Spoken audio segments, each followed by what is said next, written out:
G'day everyone, nice to see you again for our live show on Thursday for you guys in the States and Europe, and it's Friday here in Australia. We actually are in the future. So let me know if you'd like to win Tats Lotto or any of these lottos, because I am in the future. I've got a few things I want to talk to you about today. Obviously we've got the chat going, so please if you can have a talk amongst yourselves in the chat as well. We've had a good talk pre-show.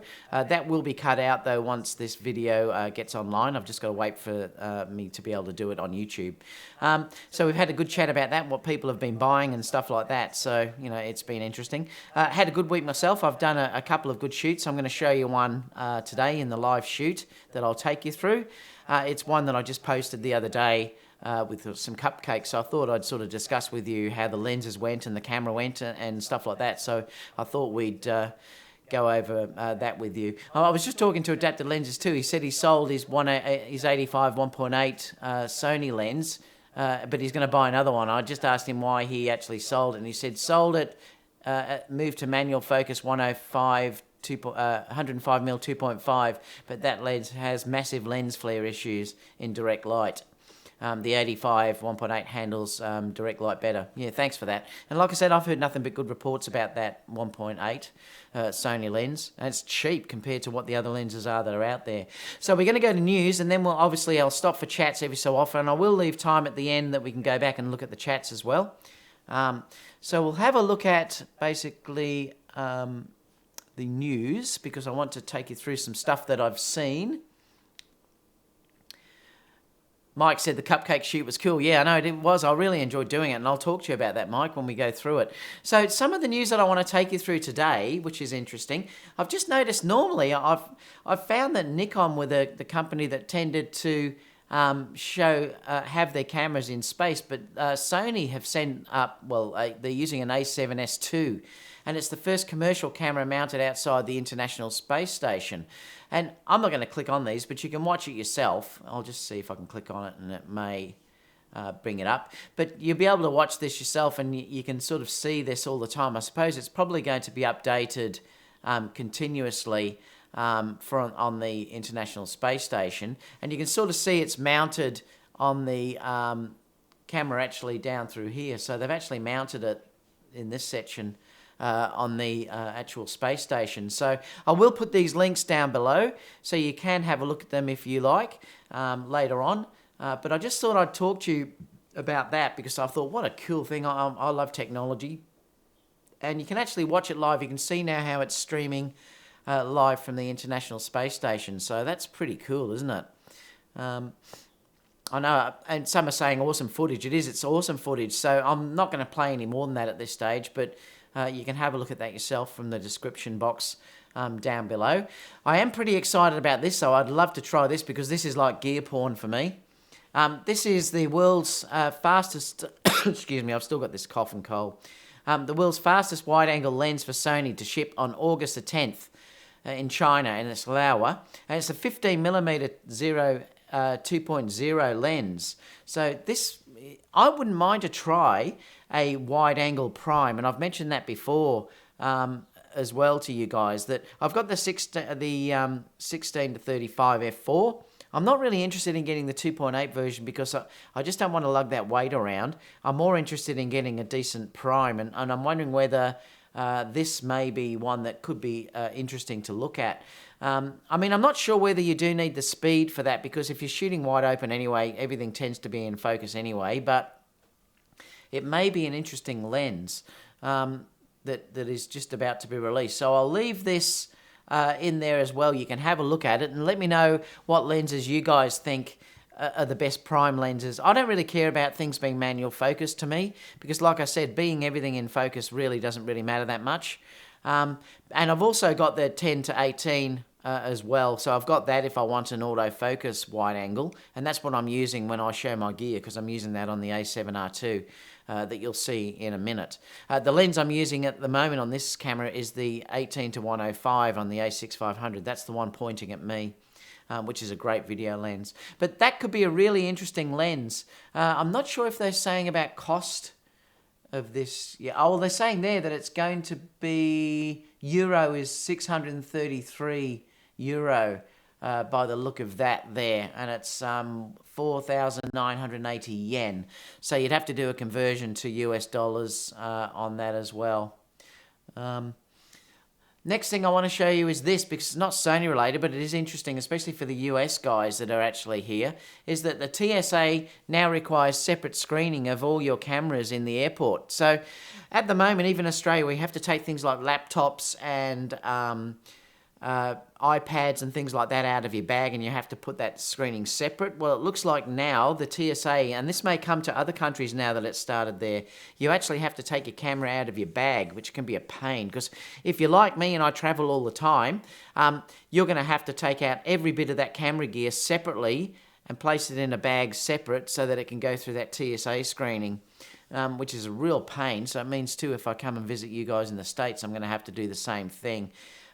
So again, I'll leave the link down here and let me know what you think about that. I always end up in trouble when I are traveling overseas, because the thing with it is too that when I travel, I'm always taking stacks and stacks of gear, and I've tried to now limit it a bit. And if you watch my things now, I'm often just taking the A6-500 and the 18-105 lens and things like that. But you still have to take, I usually do take a backup camera and also take chargers and everything else, and it becomes a pain when you go through customs and stuff and you have to pull every single thing out.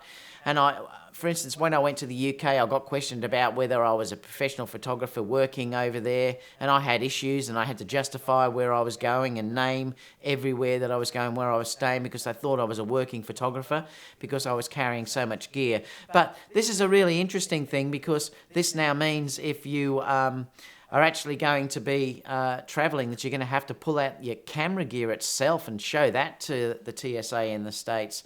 So let me know too, not here, but you can let me know down below in the questions down below whether you've had issues going through customs and things like that too, because I'd be really interested to know too.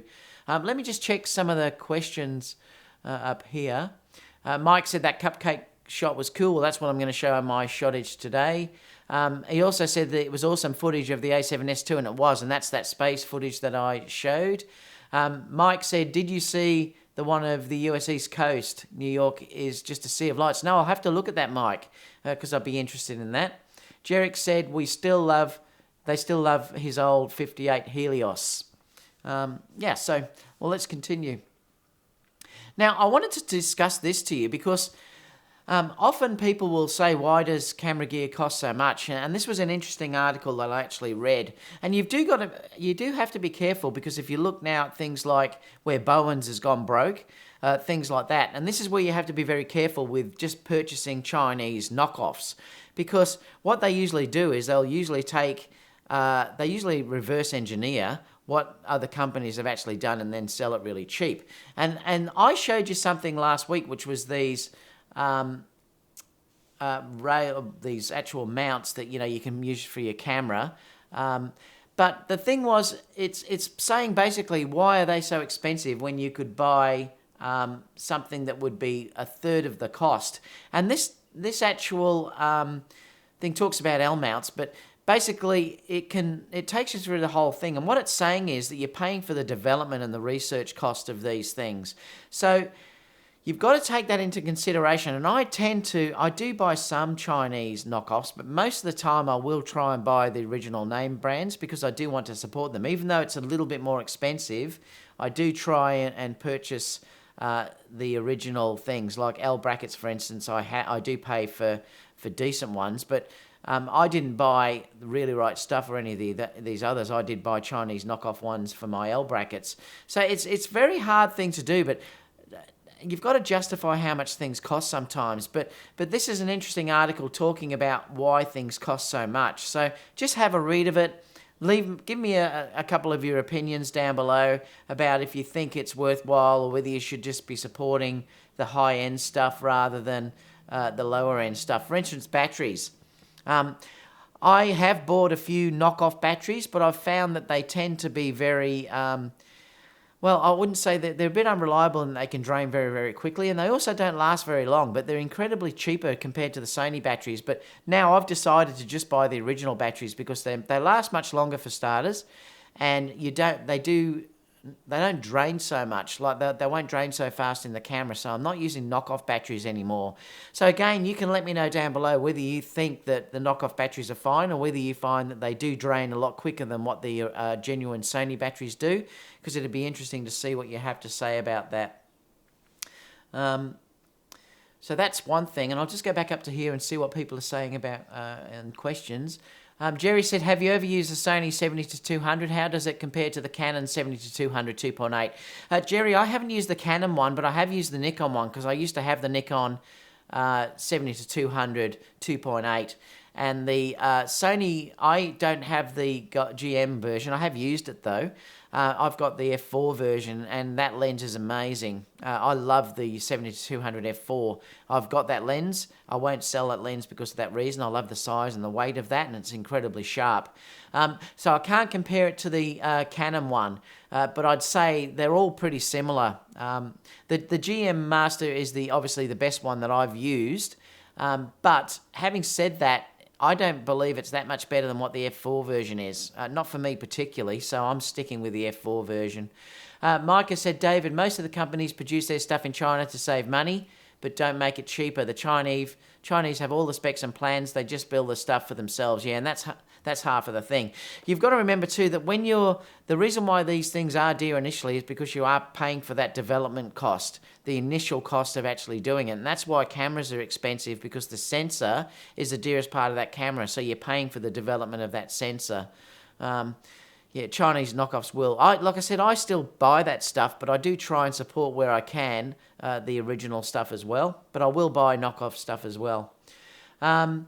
Mike said, speaking of knockoffs, Godox flashes are way better than the OEM stuff. And yeah, and that's interesting. Godox have made great stuff. And again, they're a Chinese knockoff brand. So that's the reason why Bowen's probably has gone broke and they've gone into receivership. So, that's what happens. What we have to be careful of, I suppose, is if these main brands disappear, will the Chinese knockoffs be still done? They usually, like I said, often re-engineer the stuff, so it'll be interesting to see what happens in that. Mike said the knockoff batteries are shit. Excuse me. I shouldn't laugh, I've got this cough. Yeah, they are. I've found that too. I've found that they just don't seem to last as well. And especially it's important with the Sony batteries because they don't last very long anyway. And if you're dealing with, running an A7R2 with one of these knockoff batteries and the battery lasts half the amount of time, you've got to put that many batteries in all the time. You're better off really to put these Sony batteries in, and I've found they are much more reliable. The other thing too, some of the third-party batteries, I've actually seen this, they actually swell. And I actually saw this in person. I once did a workshop here with Jason Lanier, and he couldn't get the battery out of his camera because it swelled in his camera and he was using a knockoff battery. It took him ages to actually get it out. So I actually saw that happen, and they were knockoff batteries. Mike said, Bowens went broke because they insisted on only selling ultra expensive stuff. They had no line below. And that, you might have a point there, Mike, too, that they do have to do stuff. Profoto does that, though, and they're still going. Whether this is hurting Profoto as well, we'll have to see. Hope not, because I've heavily invested in them. Mel said, David, take each product on a case-by-case basis. All right, so let's look at the next thing that I thought. You might get a kick out of this because it's really funny. I found this article on Petapixel which is showing how Chinese models do modelling shoots, and this is a scream. Because like everything else like China do, they do things a little bit different than us, and the models work completely different. It's basically, well, you watch. I'm going to play this so you can actually see how it goes. It's really funny. So it's just extreme. She'll just stand there and do these poses that she's actually doing all the time. Then they'll hand her a bag and she does the poses again. Oh, I love it. Again, it's how different we work to how they'll work. And clearly she'll probably do this all day. It's really funny. I wanted to show that to you. So again, I'll share that pose on that you can have a look at. Oh, this is another one. Let's check what she does. I mean, what a classic. It's so funny. They just do the moves. I began, work it, work it. Look at how she brought the bag up too with her feet. I love it. I began, work it, girl, work it, work it. You wouldn't even have time to say that.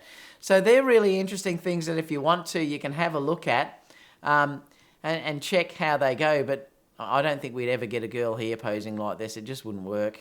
It's just really funny. So there, that's something that I wanted to show you because I thought you'd get a kick out of that. Another one that I wanted to talk about is this, before I go into the Nikon rumour. I found this company the other day when I was looking for LUTs for my the Panasonic GH5. But they also have these for Sony too, so I've also purchased this for Sony as well. Now, one of the big problems that you actually have is with recording in your flat log profiles for Sony and all these other cameras, it's very, very hard to grade if you're not very good at grading. And it does take a lot of practice, and it's very, very hard sometimes to get something back instantly that's fairly close to what you thought the shot should look like. And I found that these LUTs are incredible. They're called Leeming LUT. Now, let me know if any of you guys have ever used these, but they supply a stack of these for different manufacturers. For instance, they've got the GH5, but if you come down, they've got all the Sony models listed as well. They've got the Sony A7S, A7S2, A7R2, the A6000 and the A6300 and the A6500 as well. They use the same LUTs that are above. So if you're shooting with one of the flat profiles, what you do is you download this LUT. You then load that LUT into, I use Final Cut.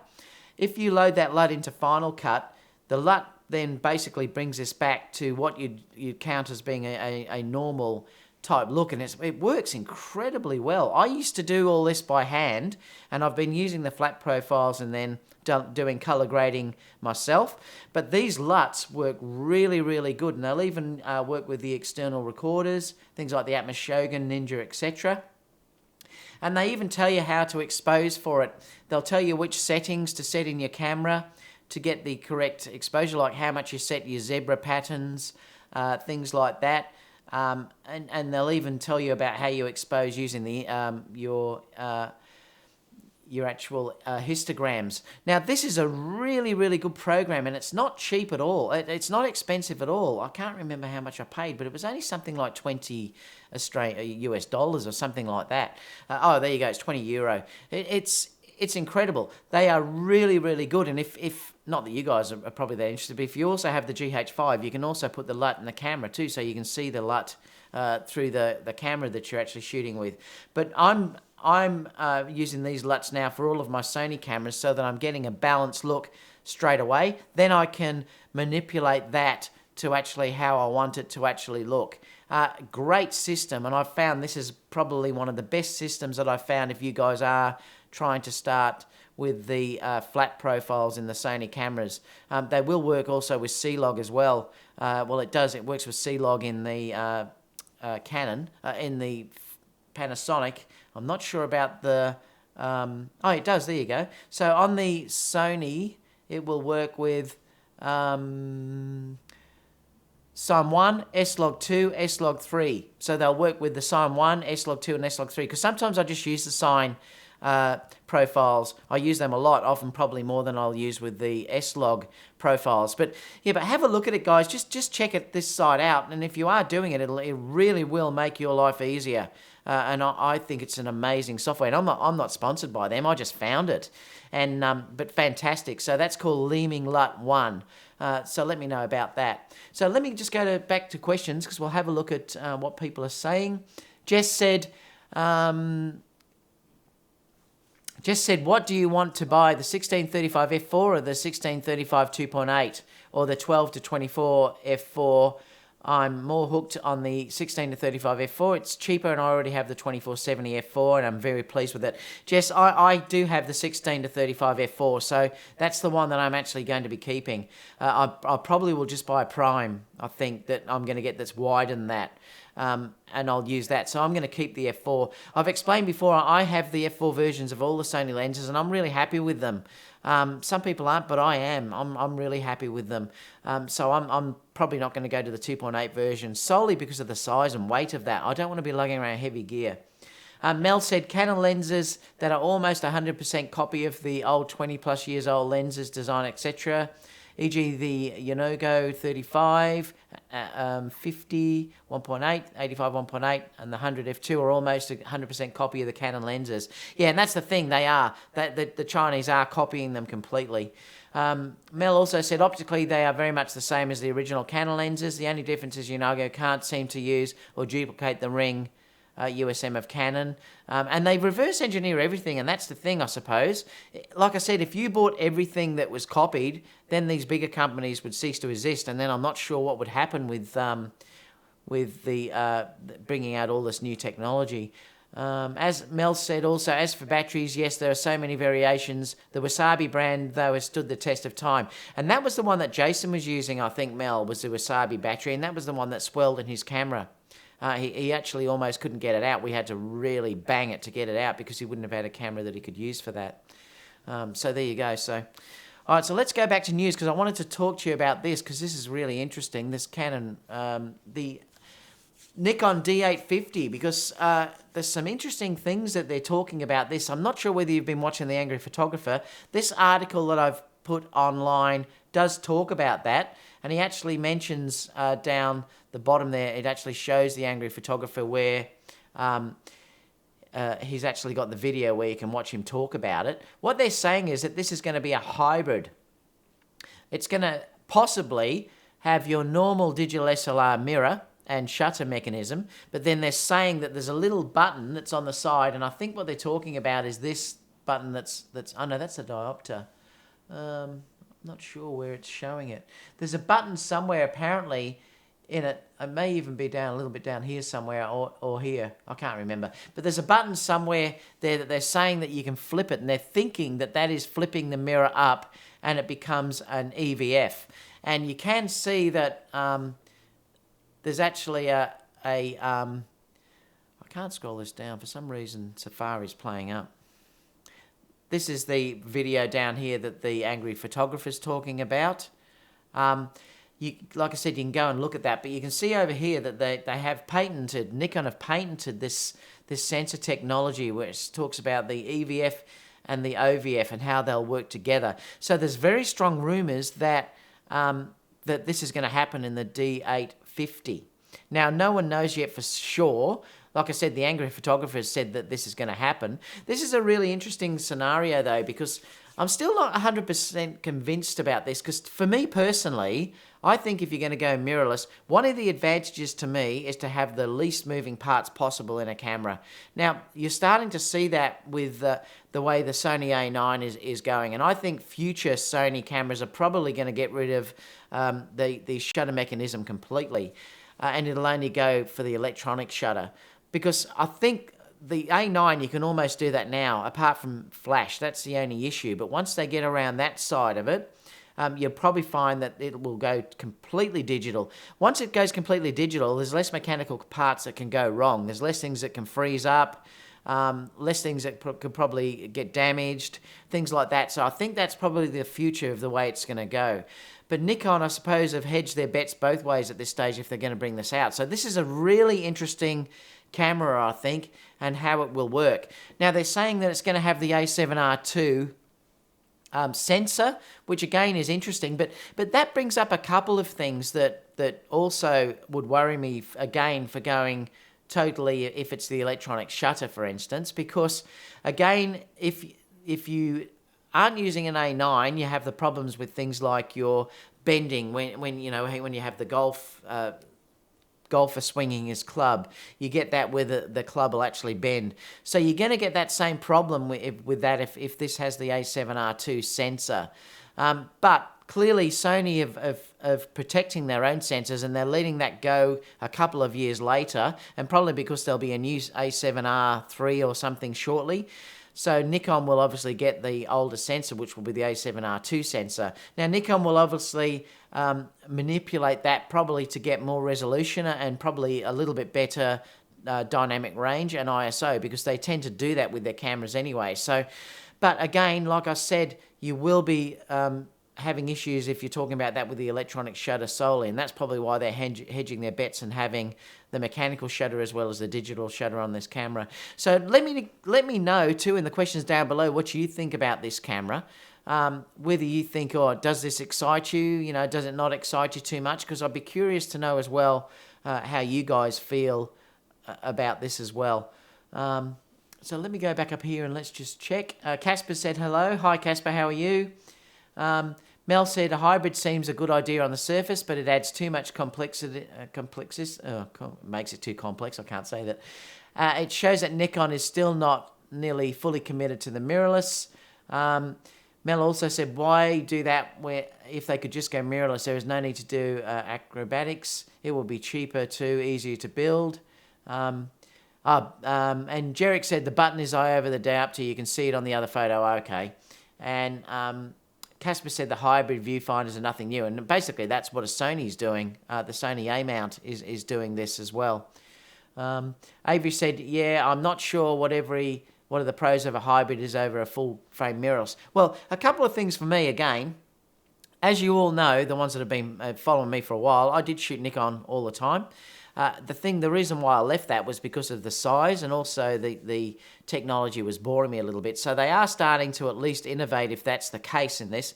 It doesn't get around the fact that this is still going to be a really, really big camera, and that does not interest me at all. But that's me personally. But I will be interested to see how they handle things like the video side of it, because at this stage they just haven't handled the video side very, very well. So, you know, I will be interested to see how that's handled. Clearly, this is probably going to have the D5 focusing, so that's going to be an amazing focusing system that this camera is going to have on it. I don't need file sizes that are bigger than what my A7R II has, so I don't even think, even if a new A7R III came out, I probably wouldn't buy it, because for me, honestly, the A7R is perfect file size. I'm actually more comfortable with the A9 file size of, you know, your 20-odd megabyte file sizes. So that's for me personally. I'm not sure about how this camera will also then handle, you're still locked into the Nikon mount. You won't be able to use a lot of these other third-party lenses because of the Nikon mount in this camera, I wouldn't think. So that can also be an issue as well.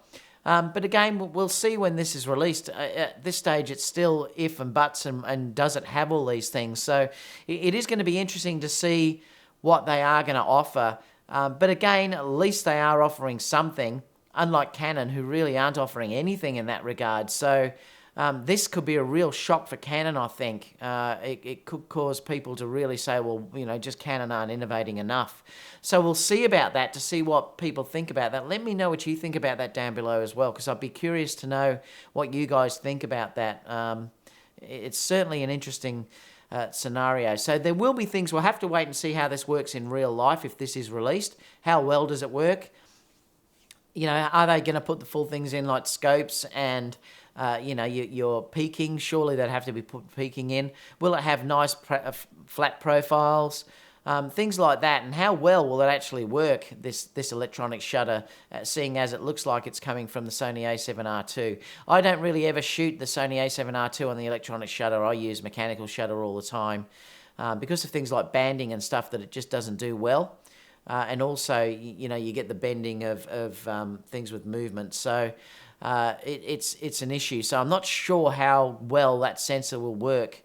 You really need to be going up to the A9 if you're going to be shooting constantly in electronic shutter. But let me know what you guys think about that too. So now let's go to what's in my bag, because I want to show you this, because I'm only going to show you a couple of things today. I wanted to show you this because I'll show you what batteries I use, and this is basically the battery packet that I take when I do weddings. Cause, it is heaps of them. I'm using these Eneloop batteries, and I've found that they're by far the best batteries that are available in any camera. And the really high ones are these Eneloop Pros that you can actually use. Let me see if it'll focus. The Eneloop Pros are amazing. Because these are a much higher capacity. I can't remember what the capacity these are. Let me see if I can find it. Yeah, they're 2,450, the Eneloop Pros, whereas I think these are 800, the normal Eneloops. Let me find. 1,900 these are. So your normal Eneloops are 1,900. These Eneloop Pros are the 2,000 odd. What was it? 2,450. So I'm tending to use the Pros in my flashes because they last forever. I'm tending often not to have to change them when I use those ones. But these I lug more than I ever need because remember I'm carrying 3 Sony flashes. I'm also using these Zoom M adapters when I'm doing the video. I'm using H1's adapters when I'm using video. So I use these AnyLoops all the time. Amazing batteries. They keep their charge for a year if you don't recharge them. I think 80% of their charge is kept there. They're just awesome, and I even have the smaller ones. I'm not sure if I have any in here, but the AAAs, I have those as well. But you can see I've got stacks and stacks and stacks of them. There's the occasional Energizer or something like that, but like I said, 90% of my batteries are AnyLoops. The other thing I wanted to show you too was this Sony remote control that I've just got, and I'm just playing around with this because, excuse me with this cough, I am using sometimes cameras put in strategic positions, especially now that I'm shooting more video, doing fusion and stuff, and I'm trying this Sony remote control to see how it works. Now, I am also using my phone as well. Oh, this cough. So I'm just going to try this, but I know that this is interesting because you can zoom and stuff with this as well, using the Sony 18-105 lens. So this is the RMT DSLR 2. So I'm going to try it just to see how it works, but I thought, I'd give it a go and compare it to using my mobile phone. So I'll let you know how that actually works. But yeah, so I'll let you know when I've started to use it. So let me go back to questions. I just want to have see what a couple of people are saying here. John said, yes, I have those for the flash as well. They last all day. They're really, really good. Those, especially the AnyLoop Pros. They're so good. Those AnyLoop Pros. Keith said I'd recommend them. Avery Wong said I don't even use AAs anymore except in my flash triggers. Mel said I still have the AnyLoops I bought about 10 years ago. Very durable and long lasting. They are. They just last for ages. Keith said 100 of my batteries are AnyLoops Pro period. Can you not just use your phone instead of the remote? Yes, you can. But sometimes if I'm trying to be discreet, I don't want to be using my phone because it is quite bright in dark receptions and stuff like that. So that's the reason why I'd like to use a remote if I'm in those sort of situations. Sometimes I'm also using multiple cameras, Avery. So if that's the case, I could be controlling one with a remote control and another one with a camera. The phone will only link to one camera. Jarek said, I'm using black AnyLoops for years. I'm very happy with them. And Casper said, Nikon would be very lucky if they got to use the A7R2 sensor. Yeah, and they will be. But I probably think Sony will probably allow that now because that sensor's over 2 years old. So I think you'll probably find that they will be able to start using that sensor from now. That's why I wouldn't be surprised if that's in the new D850. Just remember, Sony will be probably releasing sometime this year or early next year a new A7R2 or something in that realm, so that sensor would be replaced anyway. So let's go to the latest shoot, because I want to talk to you about this. Excuse this cough. Now,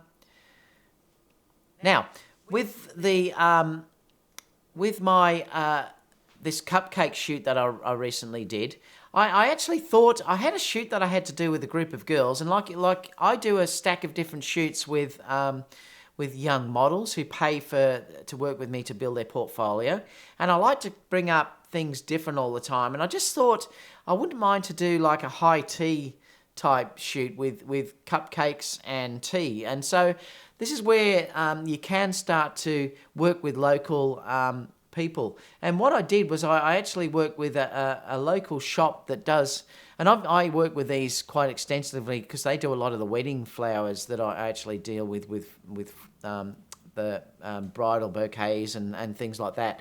And I thought, well, why don't I work with them? And so I went to see them and asked them if they'd be interested to work with me in this, and just basically I would give them the free images that they could use to promote their site. So even though and what worked out for me was these cupcakes are about $6 each, so I didn't have to pay for any of this.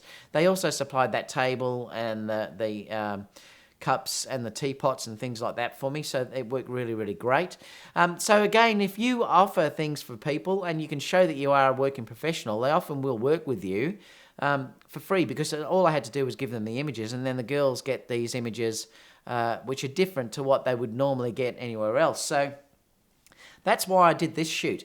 And that's the reason why I ended up doing these shots that you can see here. So these shots were all done basically to give that company something to promote themselves. And again, they're going to promote me once they do these, because if they share them, they're obviously going to say that this was shot with OSLA images. And you can see here what I did was I shot these with the Sony A9, and I'm so happy with how it actually performed on the day. This was all the electronic shutter.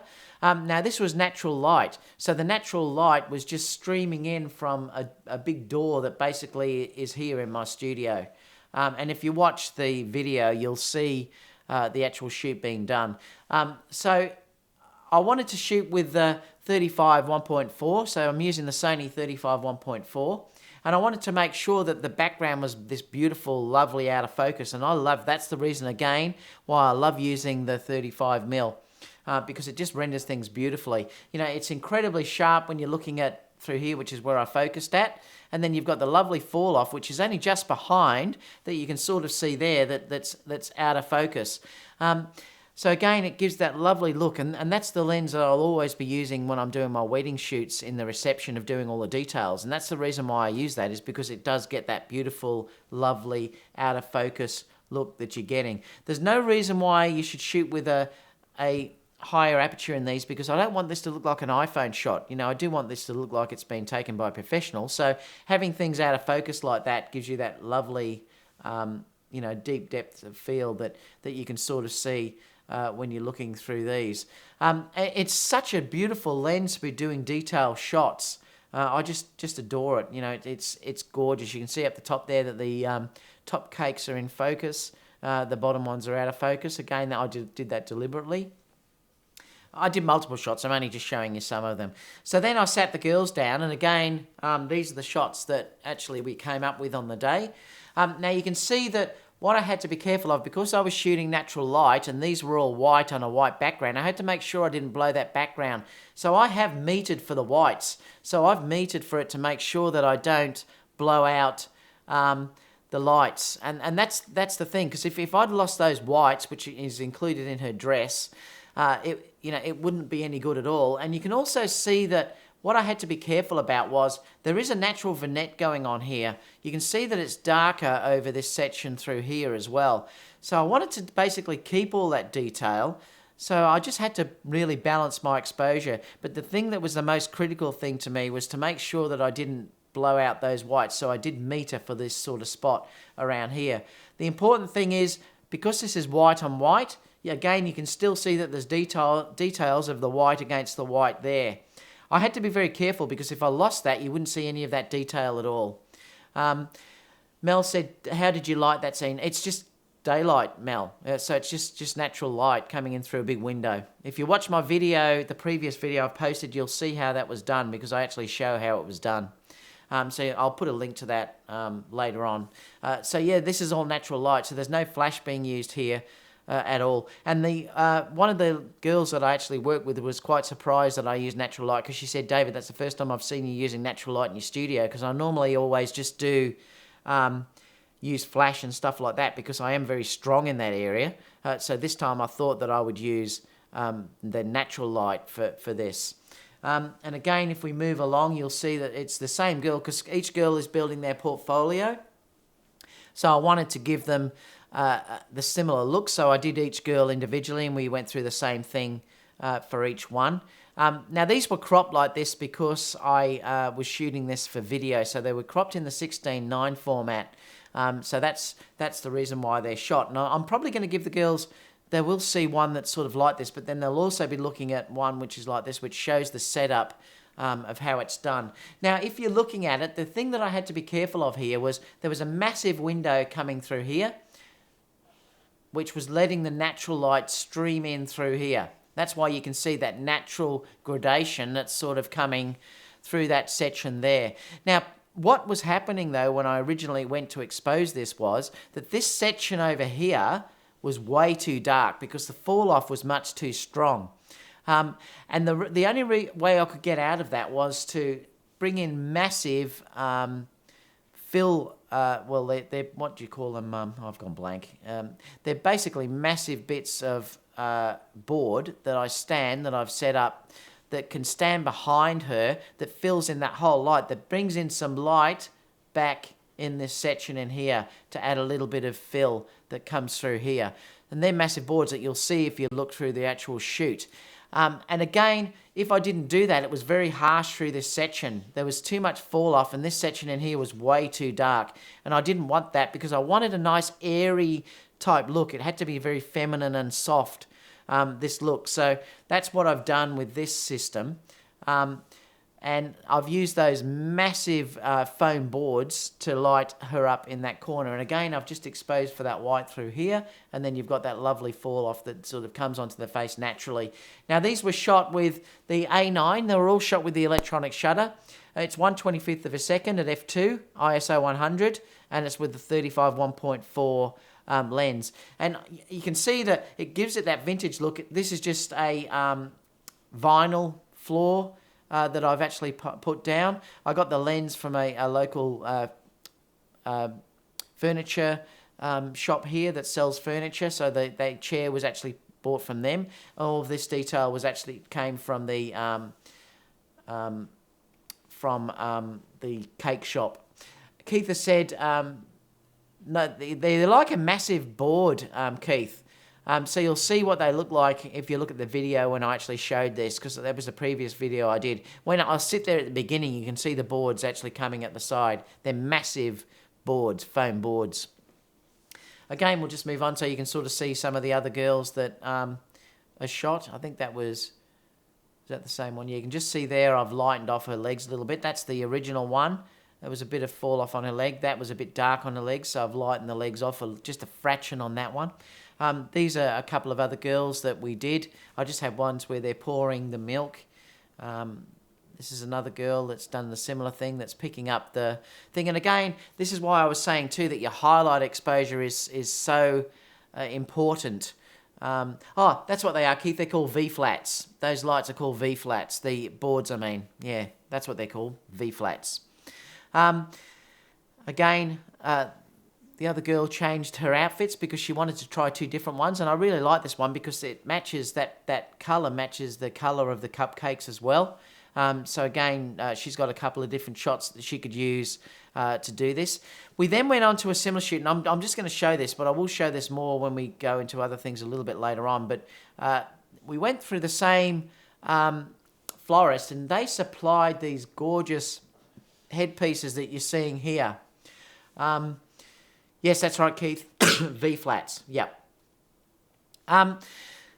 So this is beautiful. This is Hayley, and again, I'm shooting natural light here, so there's no light at all. The light is coming directly on at her. So I've got her sitting facing the big window that I've got, the big sliding door that I've got in the studio. Again, this was shot with the Sony A9 using the electronic shutter, but this was the 55mm 1.8 that I used here. Now, a lot of the shots later on, I did use the Batis. I had to change because it started raining, and to get you've got to watch the video to actually see this when this is released. This hasn't been released yet, but I had to, because I was using the studio for multiple shoots, I actually used it later on for doing some white high-key background shots. I had multiple things set up in the studio. So this setup, which was done from Cape Backdrops, I'll talk about that in a minute, but Cape Backdrops sent me a background that I actually could use, and that's what this background actually is. And they sent me that. So I had this set up sort of a third into my studio. And when I was shooting the original using the Batis, I actually stepped outside the studio, opened the doors, stepped outside the studio and took the shot. But it started pouring down, so I had to move into the studio. So I couldn't fit the 85 in because I didn't have that length there any longer. So I had to use the 55. So this was shot at 55. And again, though, it's beautiful. I mean, I was using iFocus. It nailed the focus straight away for me. Worked really, really great. So I'm shooting 1/25th of a second, f1.8, and I'm on ISO 320. And it was with the 55mm Sony lens. That lens is so sharp. It's just beautiful. And it's really, I love the fall off and how soft the flowers sort of tend to be through here, and the lovely fall off on the side there. And the backdrop that I've actually used through here. Like I said, Cape Backdrops sent me this background. They just asked if I want to use it. So they haven't paid me to use it. They just said, do you want to use it? And I said, yeah, why not? Just send it to me and I'll use it in one of my videos. And the girls love the two backdrops that I've used. There's another one that I'll show you in a minute. The next shot here was one I thought I'd just do for a bit of fun. And that cake backdrops did actually show this, with the girls all just eating their cupcakes after the shoot. It was just a bit of fun that we could actually show the girls eating the actual stuff. And again, you can see that lovely backdrop that Kate Backdrops actually sent me. This was the second one. I had to retouch this, and if you notice, I'll show you what I've done. I love the photo, but if you notice what's happening here with Grace is there's an issue with that she's got a mouthful of the cupcake, which doesn't look very flattering. So what I did was I retouched it to move the, let me just clear this. I retouched this to move the cake up to cover her mouth. So I just did that with retouching. Again, you can see the difference between the two if we filter between it. So they're just little things that you have to look out for when you're doing something. Just make sure that you are happy with the whole image as a whole. This was another one of Zoe that I did. Again, this was another backdrop that Kate Backdrops sent me. And there's an interesting thing here. I've just got some perspex, which I sat them on down the bottom, which gives this nice little reflection that you can sort of see under here. It also kept the backdrop nice and flat. Now I've moved back to the Batis now. For doing portraits, you really should be at the longer focal lengths, guys. So that's normally why I'd use the Batis, not the 55, if I was doing portraits in this case. So now I've been able to step outside from the studio again, and I've been able to use the Batis. So this was a 1/25 of a second, ISO 800, and it's the 85mm Batis. It's gorgeous. I mean, it's so sharp, that lens. I've used eye focus. It's grabbed the eye, gorgeous. This is natural light again, so it's only using natural light on this image. You know, there's no flash being used at all on this image. That was just one crop that I did, and this was the full sort of shot that you can sort of see as well. I think I prefer this format as a square type format. Then we went on to do studio shoots, which I'll sort of show you a little bit later when we go through those, where we've got into the white high key type look as well, that we'll look at next time. So let's switch back to me and let's hit it up for questions. So yes, so just to let you know, they were called V-flats, those big boards that I have. I purchased them, I can't remember where from, but they're massive. They're black on one side so they can eliminate light, and they're white on the other side so that you can add fill as a whole thing. So they're as big, they're actually taller than I am, so a girl could be standing up fully and I can use them. And I use them whenever I'm using that natural light to add a little bit of fill back in. Otherwise, there's a little bit too much fall off. Robert said, I'm glad you talked about the TSA electronic checks. I'm travelling out of the country next week and I cannot find out when my airport will implement the new process. Yeah, I know, it's interesting. I'm not sure whether they've started that yet or not, but you'd just be prepared. But it's going to be a pain for people like me that carry lots of gear, because you're going to have to pull everything out of these bags. It's a real pain. Keith said cupcakes and sugar means we're pretty girls. Yeah, they were really pretty, the girls. They're beautiful, those girls. I love working with them. Keith just said, sorry I didn't say kawabana to everyone. Oh, that might mean goodbye. I'm not sure. Oh, no, it's just, I'm not sure what that means. Vincent said, where do you find inspiration to be creative and do new work when you find yourself in a slump? Well, I'm just constantly thinking all the time about something that I can do that's a little bit different. And I often use Pinterest. Pinterest is a great place that you can look at for inspiration, and I'll often use that as an idea. I'll just put photo shoots in, or just put inspiration for photo shoots, things like that, and I'll always get some things that are coming up. I've got some great things that are going to be coming up soon. I'm going to be using a smoke in a shoot that I want to do. There's all this different smoke effects that I'm going to do with the models. There's also a powder shoot that I want to do with some dancers that I'm actually going to do. So basically, Vincent, I'm always trying to look at things, and magazines are a great idea too. You can look through some of the women's fashion magazines, because that's a great way to get inspiration too, that you might be able to sort of use or copy and just change a little bit so that it becomes your own idea. You've got to try and not make things look identical, but no one really owns the rights to anything in that regard, as long as you don't copy it directly. you know, change it a little bit. I mean, I certainly wouldn't have an issue with people doing it. So they're ways that I can get inspiration for doing things. You've got to try and always do new things, otherwise it can all get a little bit boring if you're doing the same thing all the time. Vincent said, do you ever look at other photographers' work? Yes, I do, and that's what I was also saying about. I'll always be looking at photographers like Jerry Guionis for weddings. Roberto, obviously, is another good one, but Jerry Guionis is my favourite one that I'll look at for inspiration. They're amazing. Oh, now I might be able to show you that thing that I use, because I'll show you. I meant to show last week when I was talking about setting up your wedding business. Let me see if I can find this pickpockets, because I'd love to show you. Now, there's this thing in here called pickpocket. I've just got to see if I can focus on it. Let me see if it'll focus there. There's this program that I use which is called Pickpockets. Now, I've only looked at this. It's pretty amazing. And what it does, you can purchase individual photographers in here. Now, if I click on the artist, I might see if I can scroll down here. I'll just bring this over onto here. You might be able to see it. If you go to the artist, then you can start to download. You'll see all the artists that are in here. Like, for instance, there's David Beckstead, Bambi Cantrell, Don Douglas. I'm not going to read them all out of there. Jerry Guionis, Nick Guionis, who's Jerry's brother, Nick Pedris, Ryan, there's Roberto. Yervant is also an amazing photographer as well, a local photographer from Melbourne, who's an amazing wedding photographer. So they're ones that you can purchase. And I've actually, if you click on one of these, you'll see that Yervant brings some up. Now, I've got them. I've purchased some of these. They're about $2 each or something. If I click on mine, you can see that... I think I've got more than that, but basically if I wanted to look at Jerry Guionis, he's got a stack of... Oh, I've lost network connection. He will have a stack of popular... Let me just change my network and see if I can get this open to you, because I'd love to show you guys this. It's really cool. Because what he does, on these actual things, they tell you how it's been shot. So let me go back again. Let me see Jerry. Now, for instance, they're all listed in here, and he's got things like action, reaction. I'll put them around that way so you can see it. Action, reaction, Jerry's greatest clicks.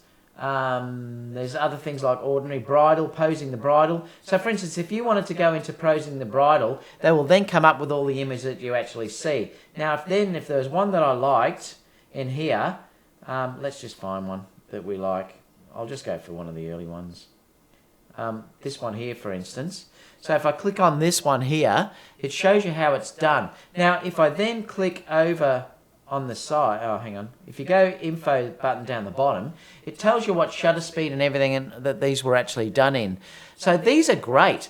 These are called pickpockets, and you can just pull them up if you're sort of thinking about inspiration and see how they were actually done and what settings he was used. In some of them, he'll actually give you ideas about what to actually do, and you know what he said to them when they were actually done. He says what camera was used, things like that. So they're really, really good, and they're called pickpockets. And I use them quite a lot sometimes when I was learning. I don't use them so much now. Yervant gives some amazing work. Yervant's also really gorgeous type work as well that you can click on. Again, if you click on the info button, you'll see there's a big description down here too about how he did it. So you can read that too, and there's a bit of inspiration. So these are a great way of learning if you're into learning. So they're called pickpockets. So yeah, buy it, guys, and it's available on the iPhone. Terrific little program, and it's just pickpockets. Great program. Let's go back to questions. Vincent said, do you ever look at... Oh, I've answered that already. Keith said, I just did a video about it and they are doing it already. Oh, they are, Keith, are they? Oh, well, there you go. JFK's already doing it. Keith said, but I'm pretty sure they're doing it at PHS and DC too.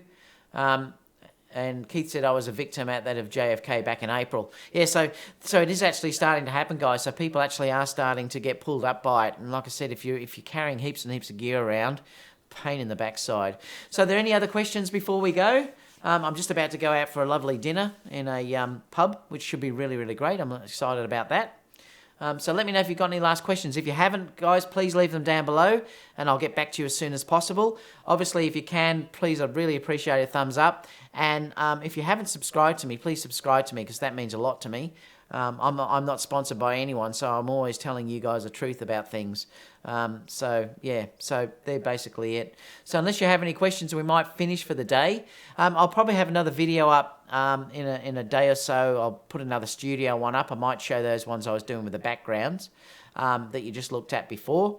And also I'll have more on the setting up your business as well. So we'll have... I'll be continuing that series now as well, so I'll have another video of that up too soon. Keith said, have a good drink and dinner. I will be, Keith. Looking forward to a good pint. All right, guys. Well, we might finish there for the day, and I'll catch you again. Obviously, if you don't see me for any of the others, I'll catch you again for next week's live show around about this same time too. So we'll leave it there, guys. So bye for now.